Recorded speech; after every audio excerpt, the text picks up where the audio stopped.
राधे राधे भक्तों, आपका दिन शुभ और मंगलमय हो। आज हम चैत्र संकष्टी गणेश चतुर्थी व्रत कथा और महत्व का रसपान करते हैं। चलिए शुरू करते हैं कथा। प्राचीन काल में सतयुग में मकरध्वज नामक एक राजा हुए। वे प्रजा पालन के प्रेमी थे। उनके राज्य में कोई निर्धन नहीं था। चारों वर्ण अपने अपने धर्मों का पालन करते थे। राजा को चोर डाकू आदि का भय नहीं था। प्रजा स्वस्थ रहती थी। सभी लोग उदार, सुंदर, बुद्धिमान, दानी और धार्मिक थे। इतना सुंदर राज्य शासन होते हुए भी राजा को पुत्र की प्राप्ति नहीं हुई थी। तत्पश्चात महर्षि याज्ञवल्क्य की कृपा से उन्हें कालांतर में एक पुत्र की प्राप्ति हुई। राजा राज्य का भार अपने मंत्री धर्मपाल पर सौंपकर विविध प्रकार के खेल खिलौने से अपने राजकुमार का पालन पोषण करने लगे। राज्य शासन हाथ में आ जाने के कारण मंत्री धर्मपाल धन धान्य द्वारा समृद्ध हो गए। मंत्री महोदय को एक से बढ़कर एक 5 पुत्र हुए। मंत्री पुत्रों का धूमधाम के साथ विवाह हुआ और वे सब धन का उपभोग करने लगे। मंत्री के सबसे छोटे बेटे की बहू अत्यंत धर्मपरायण थी।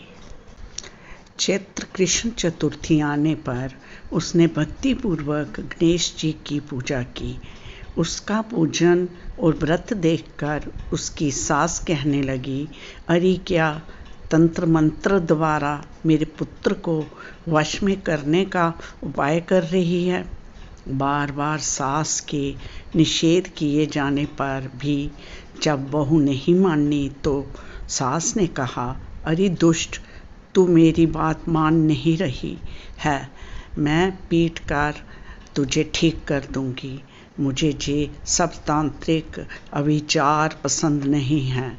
इसके उत्तर में बहू ने कहा, हे सासू माँ, मैं संकटनाशक गणेश जी का व्रत कर रही हूँ। ये व्रत अत्यंत फलदायक होता है। अपनी बहू की बात सुनकर उसने अपने पुत्र से कहा, तुम्हारी बहू जादू टोना करती है। मेरे कई बार मना करने पर भी ये काम नहीं छोड़ रही है। इस दुष्टा को मार पीट कर ठीक कर दो। मैं गणेश जी को नहीं जानती, ये कौन है और इसका व्रत कैसे होता है। हम लोग तो राजकुल के मनुष्य हैं, फिर हम लोगों की किस विपत्ति को जे नष्ट करेंगे। माता की प्रेरणा से उसने बहू को मारा पीटा। इतनी पीड़ा सहकर भी उसने व्रत किया। पूजनोपरांत वह गणेश जी का स्मरण करती हुई उनसे प्रार्थना करने लगी, हे गणेश जी, हे जगतपति, आप हमारे सास ससुर को किसी प्रकार का कष्ट दीजिए। हे गणेश्वर, जिससे उनके मन में आपके प्रति भक्ति भाव जागृत हो। गणेश जी ने सबके देखते ही देखते राजकुमार का अपहरण करके मंत्री धर्मपाल के महल में छिपा कर रख दिया। बाद में सबके वस्त्र आभूषण आदि उतार कर राजमहल में फेंक दिए। स्वयं अंतर्ध्यान हो गए। इधर राजा ने अपने पुत्र को शीघ्रता से पुकारा, परंतु कोई प्रत्युत्तर नहीं मिला। फिर उन्होंने मंत्री के महल में जाकर पूछा कि मेरा राजकुमार कहाँ चला गया। महल में उसके सभी वस्त्र आभूषण तो हैं, लेकिन राजकुमार कहाँ चला गया। किसने ऐसा निंदनीय कार्य किया है। हाय, मेरा राजकुमार कहाँ गया। राजा की बात सुनकर मंत्री ने उत्तर दिया, हे राजन, आपका चंचल पुत्र कहाँ चला गया इसका मुझे पता नहीं है। मैं अभी नगर, बाग बगीचे आदि सभी स्थानों में खोज करवाता हूँ। इसके बाद राजा नौकरों, सेवकों आदि से कहने लगे, हे अंगरक्षकों, मंत्रियों, मेरे पुत्र का शीघ्र पता लगाएं। राजा का आदेश पाकर दूत लोग सभी स्थानों में खोज करने लगे। जब कहीं भी पता ना लगा तो आकर राजा से डरते डरते निवेदन किया कि महाराज, आप अपहरणकारियों का कहीं सुराग नहीं मिला। राजकुमार को आते जाते भी किसी ने नहीं देखा। उनकी बातों को सुनकर राजा ने मंत्री को बुलवाया। मंत्री से राजा ने पूछा कि मेरा राजकुमार कहाँ है। हे धर्मपाल, मुझसे साफ साफ बता दे कि राजकुमार कहाँ है। उसके वस्त्रभूषण तो दिखाई पड़ते हैं, केवल वही नहीं है।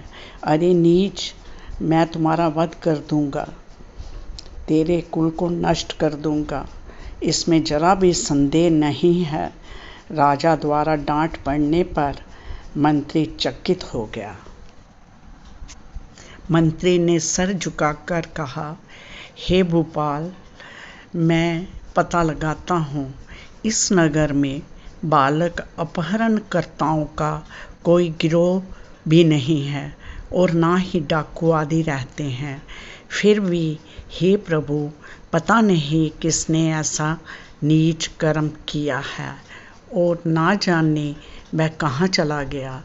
धर्मपाल ने आकर महल में अपनी पत्नी और पुत्रों से पूछा, अपनी सभी बहुओं को बुलाकर भी पूछा कि वह कर्म किसने किया है। यदि राजकुमार का पता नहीं लगा तो राजा मुझ अभागे के वंश का विनाश कर देगा। ससुर की बात सुनकर छोटी बहू ने कहा कि हे पिताजी, आप इतने चिंतित क्यों हो रहे हैं।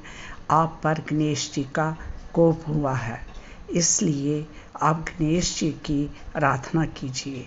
राजा से लेकर नगर के समस्त स्त्री पुरुष, बालक वृद्ध संकटनाशक चतुर्थी का व्रत विधि पूर्वक करें तो गणेश जी की कृपा से राजकुमार मिल जाएंगे। मेरा वचन कभी मिथ्या नहीं होगा। छोटी बहू की बात सुनकर ससुर ने हाथ जोड़कर कहा, हे बहू, तुम धन्य हो, तुम मेरा और मेरे कुल का उद्धार कर दोगी। भगवान श्री कृष्ण जी की पूजा कैसे की जाती है, हे सुलक्षणी, तुम बताओ। मैं मंद बुद्धि होने के कारण व्रत के महत्व को नहीं जानता हूँ। हे कल्याणी, हम लोगों से जो भी अपराध हुआ हो उसे क्षमा कर दो और राजकुमार का पता लगा दो। तब सब लोगों ने कष्टनाशक गणेश चतुर्थी का व्रत आरंभ किया। राजा सहित समस्त प्रजाजनों ने गणेश जी को प्रसन्न करने हेतु व्रत किया। इससे गणेश जी प्रसन्न हो गए। सब लोगों के देखते ही देखते उन्होंने राजकुमार को प्रकट कर दिया। राजकुमार को देखकर सभी नगरवासी आश्चर्य में पड़ गए। सब लोग बहुत प्रसन्न हुए। राजा के हर्ष की तो सीमा ही नहीं रही। राजा कह उठे, गणेश जी धन्य हैं और साथ ही साथ मंत्री की कल्याणी बहू भी धन्य है, जिसकी कृपा से मेरा पुत्र जमराज के पास जाकर भी लौट आया। अतः सब लोग इस संतानदायक व्रत को निरंतर विधि पूर्वक करते रहे। श्री गणेश जी बोले, हे माता, इस लोक तथा सभी लोकों में इससे बढ़कर अन्य कोई व्रत नहीं है। इसी कथा को युधिष्ठिर ने श्री कृष्ण से सुना था और इसी चैत्र कृष्ण चौथ का व्रत करके अपने खोए राज्य को फिर से प्राप्त किया था।